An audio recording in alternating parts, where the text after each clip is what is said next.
Jaxson Dart was one of those dudes who came to the league with a lot of swag, a lot of flair. You know, he had the glasses, the chains, he did dances.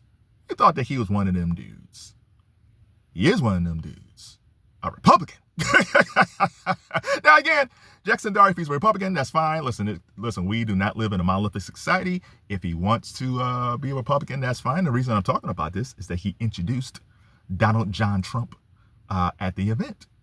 And his teammate, Abdul Carter, thought it was AI.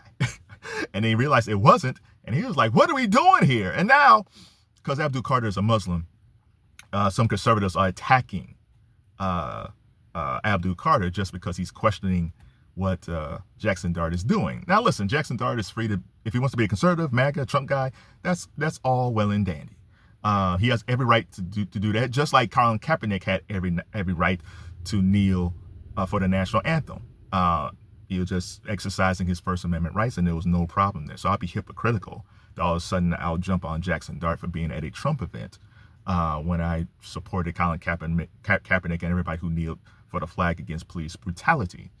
However, when you do play in the NFL, especially with a lot of black teammates, you got to think how that go play in the locker room. It's always funny to me when I see like white athletes and they become conservative, and that's fine. I think the thing is, they're different than most Republicans or MAGA people or conservatives.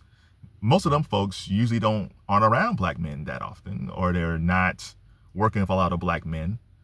So you gotta understand it why they have a certain view about African Americans, if they have a certain view about liberal politics, if they have a certain view why black people fight for rights in this country. So you gotta understand it because they're not around African Americans. Athletes like Jaxson Dart are different. They know these athletes. They've ate with these athletes. They showered with these athletes after the games. They've been to birthday parties and weddings and parties.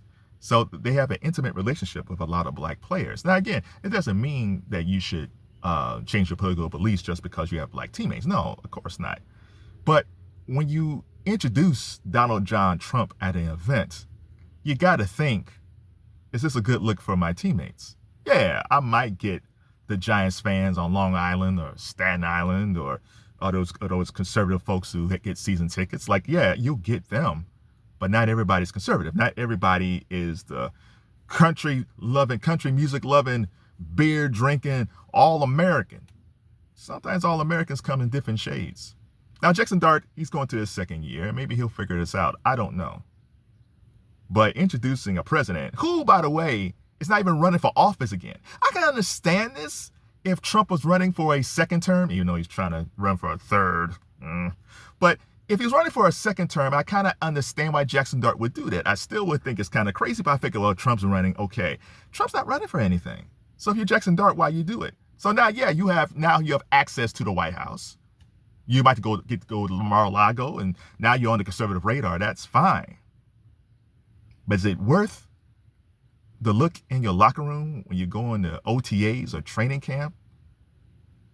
Or those safeties or defensive tackles or linebackers who got to knock the hell out of you because they saw you shaking hands with our current president?